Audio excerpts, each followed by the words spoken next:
American presidents served the office with dignity and hard work, some with bigger accomplishments and fame. But there, without a doubt, the individuals long forgotten within U.S. history, those who, if circumstances had been changed, might as well serve the title of President of the United States. Today, we are going to look at 10 individuals who were extremely close to obtaining the title of President of the United States and see their fascinating tale. Number 1. Aaron Burr. In the election of 1800, incumbent President John Adams sought re-election under the Federalist Party.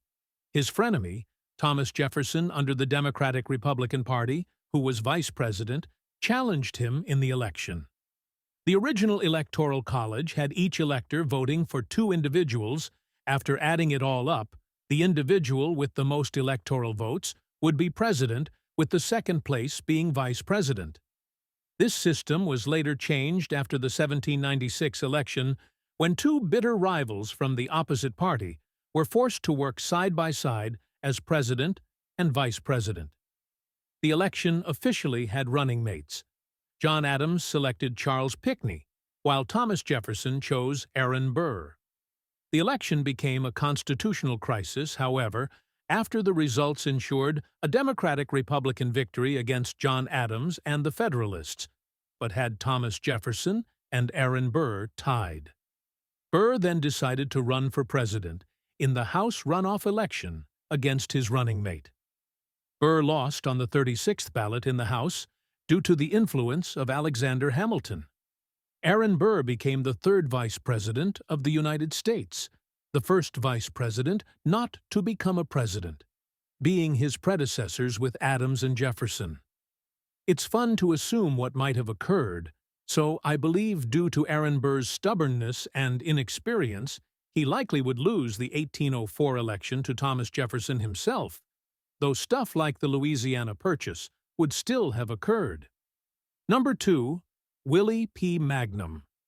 Between 1792 and 1886, the presidential line of succession followed as the vice president, and after the vice president was the president pro tempore of the United States Senate would become president. In the year 1844, Magnum was the Senate president at the time. In 1840, William Henry Harrison won against incumbent President Martin Van Buren and was inaugurated on March 4, 1841, but he infamously became known as the shortest-term president after dying in office a month later. The vice president, John Tyler, took over as president until the next election in November of 1844. In early 1844, on a ceremonial cruise alongside the Secretary of State, Secretary of the Navy, and 400 more guests, a large naval gun called the Peacemaker had been ceremoniously fired and was watched by onlookers, including Tyler himself. When they were excused for a toast on the lower deck, the captain was convinced by the crowd to fire one more shot. As the crew headed up to deck, Tyler was distracted by his son-in-law, William Waller, singing a song. He remained on the lower deck while many others went up. The gun had malfunctioned, and several people were killed, including the Secretary of State, the Secretary of the Navy, and several other politicians. If Tyler had also gone to watch the shot, he most likely would have been killed by the explosion, leading to the succession of Willie P. Magnum to the presidency. Though it is uncertain what may have occurred during his presidency, Magnum's presidency would be brief and uneventful, still leading to the presidency of James K. Polk in 1844. Number 3. Hannibal Hamlin. Hannibal Hamlin had many chances where he could have been president. Why? Well, he was the vice president during the Civil War. He worked alongside Abraham Lincoln during the Civil War and was a respected individual. In the 1864 election for Lincoln's re-election, Lincoln chose Andrew Johnson to appeal to Southerners, as Johnson was a Southern Democrat. You might know this, but shortly into his second term, Lincoln was assassinated, which led to Johnson's presidency. There were many attempts on Lincoln's life throughout the Civil War. During his inauguration, He was the target of many assassins. They had Lincoln sneak into Washington, D.C. in the middle of the night. In 1862, while Lincoln was riding on his horse alone at night, an unidentified gunman shot a single bullet that pierced his top hat, missing him by inches. If any of these assassinations were successful, Hannibal Hamlin would have become president. He likely would have continued Lincoln's legacy and carried on with the war, leading Hamlin to also get credit for the eventual victory of the Union. It's possible he would have been urged to run again and be re-elected. He probably would have dealt with the Reconstruction period better than Johnson, probably allowing the radical Republicans to pass their strict laws for Reconstruction. Hannibal Hamlin might have been assassinated, but we can only assume what might have happened during the Hamlin administration. Number 4. Lafayette S. Foster. As I have mentioned, between 1792 and 1886, if both the president and vice president were unable to fulfill the duties of the presidency, the Senate president would become the president. In 1864, John Wilkes Booth, alongside several other assassins, planned a mass assassination. Wilkes planned on the assassination of Lincoln and General Ulysses Grant at Ford Theater. Lewis Powell was assigned to kill Secretary of State William Seward, and George Atzerodt planned to kill Vice President Andrew Johnson. Ulysses Grant didn't attend the Ford show as his wife, and Lincoln's wife didn't have the best relationship. Booth successfully assassinated Lincoln, and Lewis Powell stabbed William Seward several times and fled. However, a metal and canvas splint deflected many of the blows. Believing Seward was dead, Powell fled the scene. Powell miraculously survived the ordeal. As for George, he was extremely hesitant to murder the vice president and eventually went to the bar to drink. If all the assassinations had been perfectly executed, Lafayette S. Foster would have become president. Though it's unsure how he would have handled it, most executive power will probably fall to the radical Republicans who would have executed their Reconstruction laws. Number 5. Benjamin Wade. Benjamin Wade succeeded Foster as Senate president. Andrew Johnson famously became the first president impeached for vetoing many of the radical Republican Reconstruction laws. He was acquitted to stay in office by just a single vote.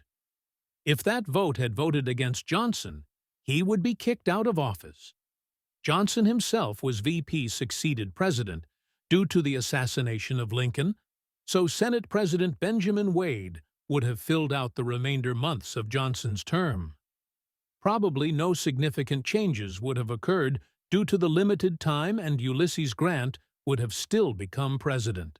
Number 6. Samuel J. Tilden. After the presidency of Grant, Rutherford Hayes was the Republican Party nominee. Samuel J. Tilden was the Democratic Party's nominee, and it seemed like each candidate had a chance. Though Tilden won the popular vote, the actions of a special commission of Congress and Supreme Court members headed off a constitutional crisis, as Hayes took the election by one electoral vote. Yes, you heard me right, one electoral vote. Tilden graciously accepted defeat, however. If he won, he would have ended Reconstruction nonetheless. He favored the reduction of taxes and tariffs, so would have implemented laws favoring that. He may or may not run for election, being that his health would have been in decline. His presidency might not have been as promising, and he probably would have lost in 1880. Number 7. Thomas W. Ferry. Ferry's presidency was not a result of the near death of a president, but rather it would have been the Supreme Court still deciding the elected president of the 1876 election between Tilden and Hayes. As aforementioned, Hayes won the presidency by a single vote, after Congress awarded Hayes 4 disputed states. However, it was such a long process that Hayes was announced as the elected president 2 days before the inauguration.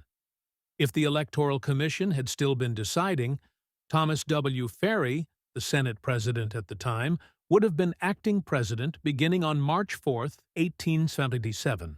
If this was to happen, it's almost certain Ferry's presidency would be extremely short, possibly even just a few days, giving him the shortest presidency and surpassing William Henry Harrison's presidency. And virtually nothing would have been accomplished. Within these few days, Ferry would have been president.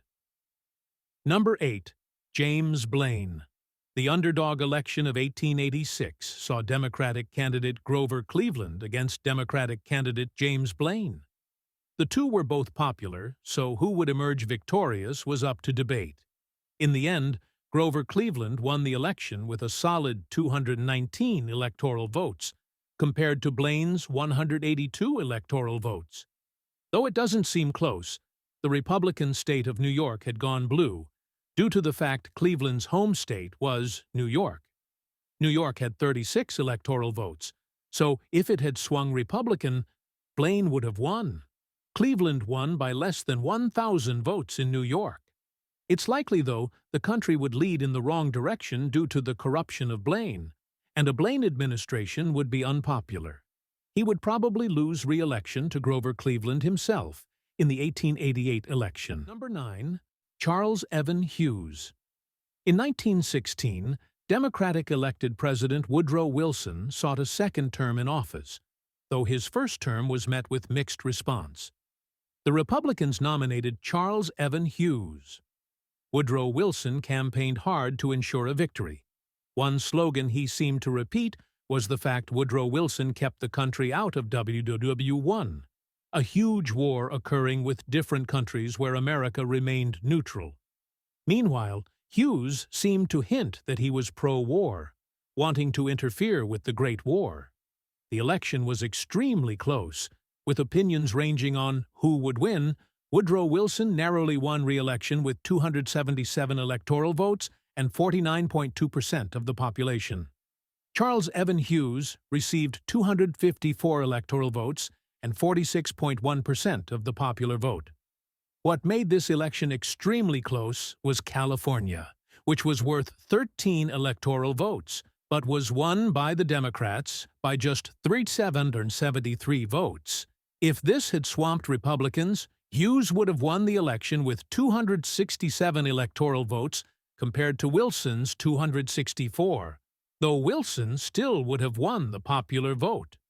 As many know, Wilson eventually also interfered with the war, though he promised not to get the country to war. If Hughes had been elected, he would have had America join the war, and all of the events that occurred in Wilson's administration during his second term would have occurred for Hughes. He probably would have won a second term and been a relatively popular president. Number 10. John Nance Garner. Franklin Roosevelt was one of the most influential and popular presidents in American history, having been the only president to serve more than 2 terms. He served 4. But his presidency almost ended before it began when on February 15, 1933, 17 days before Roosevelt's inauguration, during Roosevelt's night speech in Miami, Florida, Giuseppe Zangara opened fire at the president with his handgun. Roosevelt was unhurt, but 5 others were shot, including Chicago Mayor Anton Cermak, who died of his wounds. If Roosevelt was shot and killed, Roosevelt's running mate and future Vice President John Nance Garner would be forced to be president. Though it is hard to predict his presidency, he wouldn't have served a 3rd term like Roosevelt, and a whole new president, possibly Thomas Dewey or James Farley, would have served in the 1940s. Finally, in number 11, Al Gore. Possibly one of the most dramatic elections in American history was the 2000 election between Republican George Bush and Democratic Al Gore. It was extremely close, and when the final results were in, though Al Gore won the popular vote by more than 500,000, George Bush won the election with 271 electoral votes compared to Gore's 266 electoral votes. Florida, worth 25 electoral votes, had been barely won by Bush, so close, in fact, that it needed a mandatory recount. However, to a 5-4 Supreme Court decision, the recount was controversially ended. Many debate that if there had been a recount, Gore might have won, while others argue Bush still probably would have kept it. Nevertheless, Bush became the 43rd president of the USA. If Gore had been president, it is unsure if the War on Terror might have happened.